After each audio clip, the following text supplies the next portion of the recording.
Hello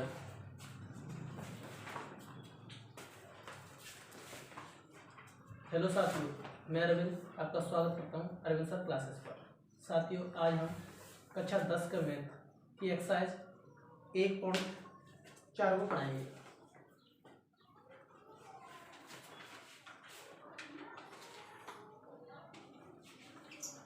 चलिए पहला सवाल दीजिए। फिर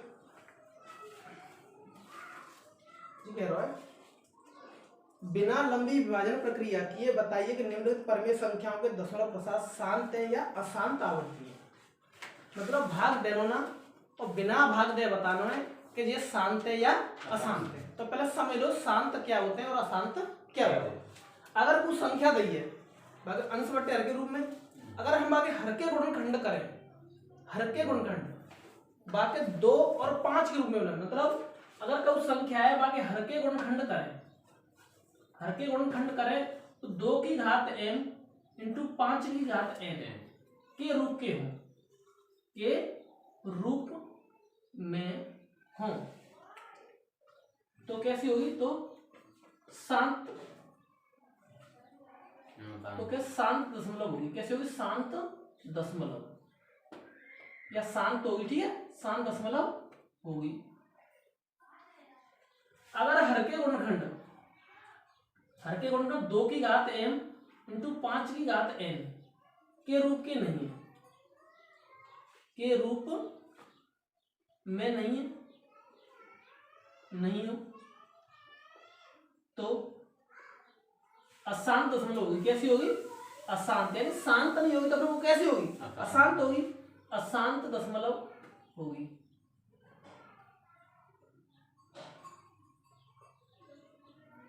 जैसे मैं एक एग्जांपल लूं, देखो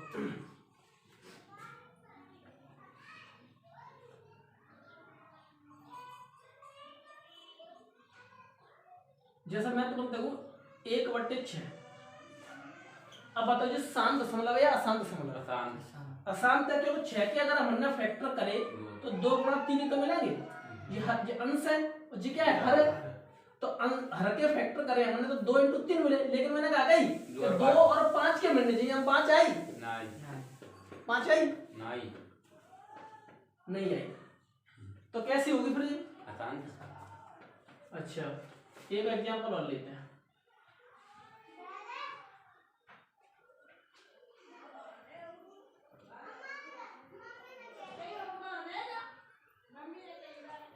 जैसे मैं ले लूं 5/3। क्या ले लूं मैं? 5/3। बताओ शांत दशमलव है या अशांत है? अशांत। कैसी है भाई? अशांत है। अशांत क्यों? कि अगर 3 के फैक्टर तो 3 ही होंगे, तो 3 को फैक्टर का होगा 3 ही होगा। मेरी बात सुनो ध्यान दे। अगर काउ संख्या के हर के गुणनखंड में केवल 2 आई हो तो केवल 2 आई, तो केवल 2 का मतलब तो भाई 1 होते हैं। तो अपनी मर्जी से 5 की घात 0 हम मान लें, 5 की घात 0 हम मान लें। जैसे मैं एक संख्या लिख दूं 3/2, ये कैसी है? जी कैसी है? शांत। तो मैं सर जाना तो 5 आई ना, जाना तो सिर्फ 2 ही आई है, तो 5 का है। तो एक बात मैंने पहले समझाई कि जितनी चर संख्या और जितनी अचर संख्या होती है, चर का मतलब होता है ए से लेकर जेड तक की संख्या चर संख्या कहलाते हैं, और जो गिनती होते हैं 1 2 3 4 दिया वही का होता है अचर संख्या। काउ से जैसे मैं कहूं a की घात 0 तो वह का मान 1 होता है, b की घात 0 वह का मान 1 होता है। मैं कहूं z की घात 0 तो वह का मान 1 होता है। मैं कहूं 1 की घात 0 तो वह का मान कितना होगा? 1 होगा। 100 की घात 0 कर लूं तो वह का मान 1 होगा। और चाहे कितनी संख्या ले लूं, n की घात 0 ले लूं तो वह का मान कितना होगा? 1 ही होगा। कहने का मतलब है कि जब 5 की घात 0 का मतलब कितना होगा? 1 होगा, और 1 को मल्टीप्लाई यही में करेंगे तो 2 ही मिलेगा। तो केवल 2 आवे हर में तो शांत होगा, केवल 5 आवे तो शांत होगा, 2 और 5 दोनों आवे तो शांत होगा। लेकिन 2 और 5 के अलावा अगर कोई और संख्या आ जाती है तो कैसी होगी? अशांत होगी। तो फिर ये नहीं होगी सजी व्हाट इज।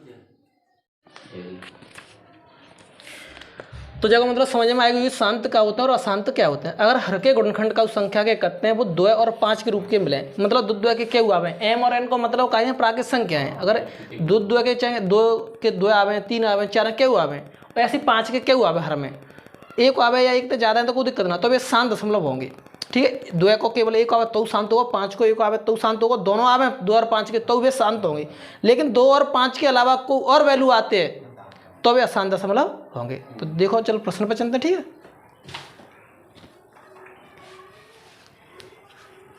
चलो नहीं चाहिए।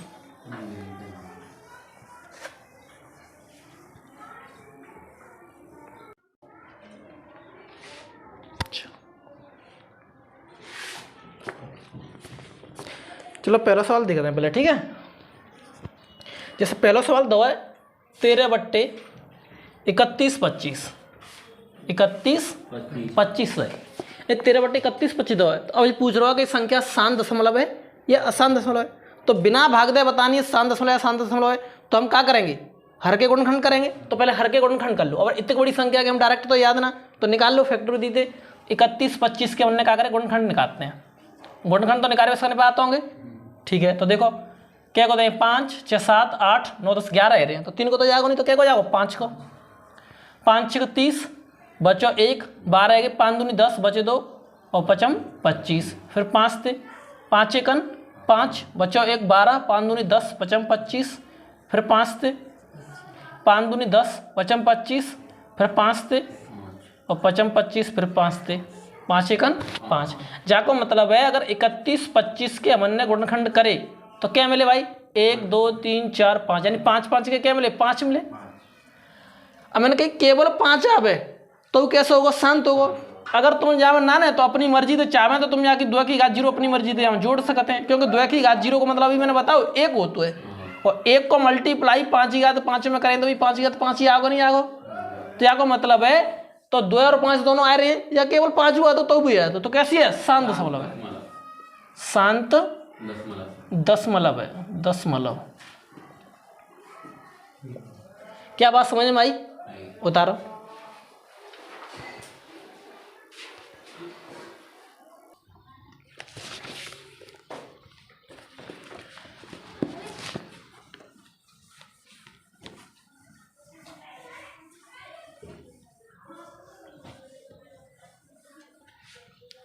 देखो ऐसे ही ज़्यादातर सब प्रश्न आसान है, ठीक है। देखो दूसरा प्रश्न है, ऊपर दिए गए प्रश्न में उन परमेय संख्याओं के दशमलव प्रसारों को लिखिए जो शांत हैं। जो प्रश्न 1 में प्रश्न थे भाई दूसरे के, लेकिन जा में बताना है कि मतलब दशमलव प्रसार लिखने जो और बे बताने जो शांत थे। तो शांत किसके होते हैं, परमेय संख्या के। तो जो परमेय संख्याएं बिना के दशमलव प्रसार शांत होंगे तो बिनी हमने बताना है। जो जैसे हमने पहला प्रश्न कराओ भैया लेते हैं दोहराते, ठीक है। तो दूसरे को पहला लेते हैं 13/31 है, कह दो 13/31 है। अब ध्यान से सुनो, अब जब संख्या जो हमने बताई जी परमेय संख्या पहले प्रश्न में हमने कराओ, तो दशमलव प्रसार बताना होगा। दशमलव प्रसार जाको कितने को, तो ये तो भाग देकर हम करेंगे, तो भाग दे दो हमें। देखो अब ऐसे भाव ना दे यारो तो सीधी प्रॉपर मेथड से दे दो ना, 31/25 को भाग दे दो। क्या दे दो सब 13 में, 13 में भाग देने। क्या भाग जा रहा है, क्या लगाएंगे दशमलव, क्या लगाएंगे तो 0 बढ़ेगा। अब जा रहा है तो 1 0 जो बढ़ाएंगे और 1 0। अब जा रहा है तो 1 0 और बढ़ाएंगे और 1 0 जगह बढ़ाएंगे। अब बताओ, अब चलो जाओ, अब चलो जाओ। क्या को जाओ सर, क्या को चलो जाओ, 4 को चलो जाओ, 4 को दे दो। 5 चौके 20 हासिल 2, 4 दूनी 8 और 2 10 हासिल 1, 4 1 4 4 और 1 5 और 4 3 12। कोई दिक्कत इन तक, 0 0 जहाँ 10 10 में थे 5 गए तो 5, यानी क्या बचे 500 बचे। क्या बचे 500, 1 0 बढ़ा लो, 1 0 तो अपने आप बढ़ा देना। अब क्या को जाओ, 1 को 31/25 घटाओ, जहाँ से दे रहा 10 में थे 5 गए तो 5, नहीं बचे 9 9 में थे 2 गए तो 7, 9 में थे 1 गो तो 8 और 4 में थे 1 कहाँ से चली गई, 4 में थे 3 गए तो 1। अब फिर 1 0 बढ़ा लो। अब क्या बार जाओ 6 बार, तो 54 30 हासिल कितनी 3 और 6 दूनी 12 12 और 3 15 हासिल 1 6 1 6 6 और 1 7 और 6 3 18।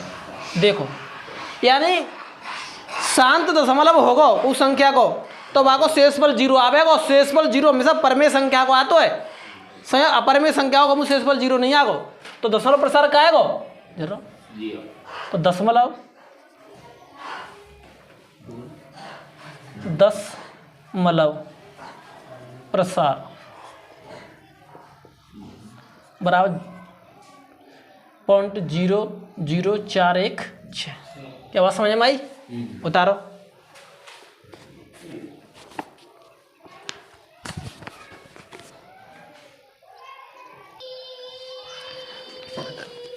चलो तीसरा प्रश्न देखें। कुछ वास्तविक संख्याओं के दशमलव प्रसार नीचे दर्शाए गए हैं, मतलब नीचे 3 प्रश्न दे वे दशमलव प्रसार दे 3, ठीक है। प्रत्येक स्थिति के लिए निर्धारित कीजिए यह कि यह संख्या परमेय संख्या है या नहीं। तो पहले तो हम देखेंगे कि जो परमेय संख्या आती है कि ना आती, समझ बात आ रही है? अच्छा, यदि यह परमेय संख्या है और P अपॉन Q के रूप की है, भाई साहब जो संख्या परमेय होगी वह तो अंश बटे हर के रूप में लिखते हैं, P अपॉन Q के रूप में लिखते हैं, पहली मैंने बताए। तो Q के अभाज्य गुणनखंड के बारे में आप क्या कह सकते हैं? P अपॉन Q, तो Q तो हर में आवत है, तो हर के जो गुणनखंड होंगे वे क्या होंगे वे बताने हैं, स्वयं बता रही है। यानी जो हर के गुणनखंड में बताने और वही के बताने हैं जो परमेय संख्या है। परमेय संख्या होगी तो शांत दशमलव होगा। तो देखो पहला प्रश्न दो है, पहला प्रश्न दो 43.1234567 जी तो दइए देख के बताओ जी परमेय संख्या है या नहीं है। तो ये बिल्कुल परमेय संख्या मैंने कैसे बताई? सब परमेय संख्या क्या होते हैं? परमेय संख्या वो होते हैं जैसे अंश बट्टे हर यानी P अपॉन Q के रूप में ले सके। परमेय संख्या एक निश्चित संख्या होती है जिसे हम बाकी परमेय संख्या हम पढ़ सकते हैं, बाकी अंकन गिन सकते हैं। जब पढ़ू सकते हैं जाके अंकन गिन सकते हैं ना, गिन सकते हैं ना। और जाके नीचे चाहता हूँ एक नीचे मान सकते हैं तो P अपॉन Q के रूप में लिख सकते हैं। तो जाके कैसी है परमेय संख्या है तो लिखेंगे हाँ। कैसी है जी? हाँ, मतलब ये परमेय संख्या है। अगर जो परमेय संख्या है तो क्या निकालना हो, जाके दशमलव प्रसार निकालने हैं तो निकालो। देखो तो 43.123456789 इतने तो जानते हैं दशमलव के निशाने उठाते हैं तो वित्त की 0 नीचे बढ़ जाते हैं। एक तो प्रत्येक संख्या के नीचे होती है तो दशमलव के बाद क्या अंक है 9 है तो क्या 0 बढ़ जाए नीचे, दशमलव उठाएगा 9 0 में न बढ़ा ले। कोई दिक्कत है? तक कोई दिक्कत है? कोई दिक्कत ना, ध्यान से देखें। 43.123456789 क्या जाए मैं ऐसा लिख सकता हूँ 10 की घात 9। कोई दिक्कत है? तक 43.123456789 क्या भाई मैं ऐसा लिख सकता हूँ 2 गुणा 5 की घात 9, 5 दूनी 10 होते। कोई दिक्कत है? हाँ तो 43.123456789 क्या मैं ऐसा लिख सकता हूँ 2 की घात 9 इंटू 5 की घात 9 लिख सकते ना? लिख सकते हैं भाई। 2 इंटू 5 की घात ही तो 9 है तो 2 की घात 9 लिखेंगे और 5 की घात 9 लिखेंगे। एक प्रश्न समझो अगर नहीं समझ में आई, जैसे काउस संख्या है x की घात 9 है और y की घातु 9 है तो x y दोनों की घातु हम 9 लिख देते हैं। समझ बात आई है? हाँ तो अब हर के गुणनखंड तो बताने, तो हर के गुणनखंड का काय के साथ तो हर के गुणनखंड है 2 की घात 9 इंटू 5 की घात 9। क्या बात समझ में आई? उतारो।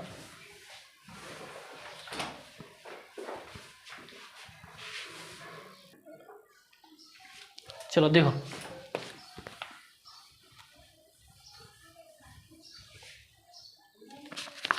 चलो दूसरा प्रश्न दो है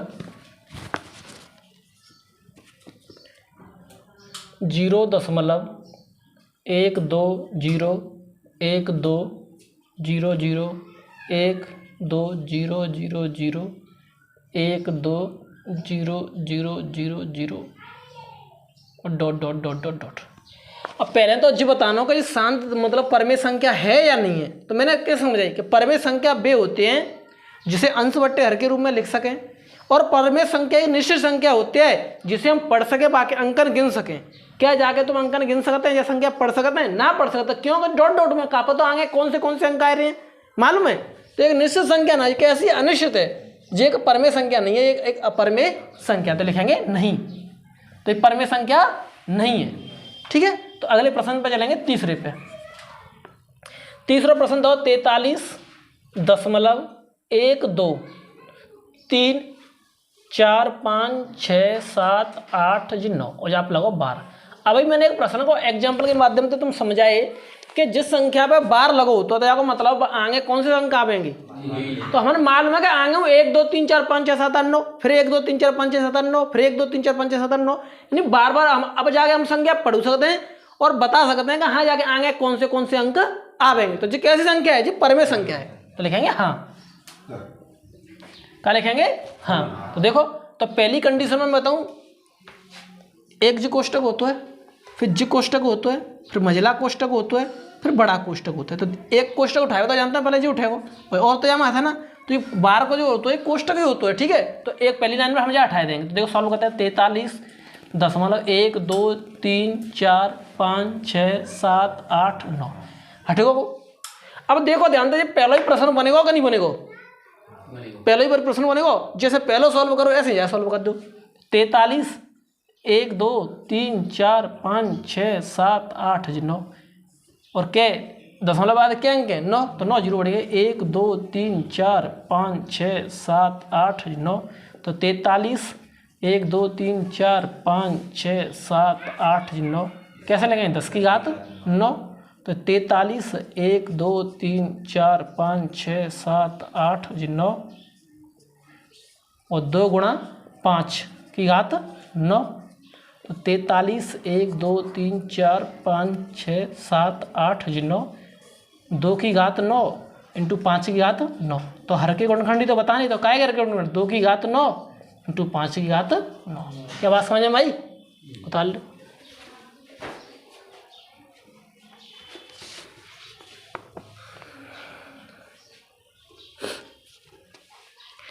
तो XI 1.4 तुम्हारी खत्म हुई। अब आगे तो XI 1.5 आएगी। 1.5 XI नहीं है, अगला टॉपिक है बहुपद। तो अगली वीडियो में हम बहुपद को कराएंगे।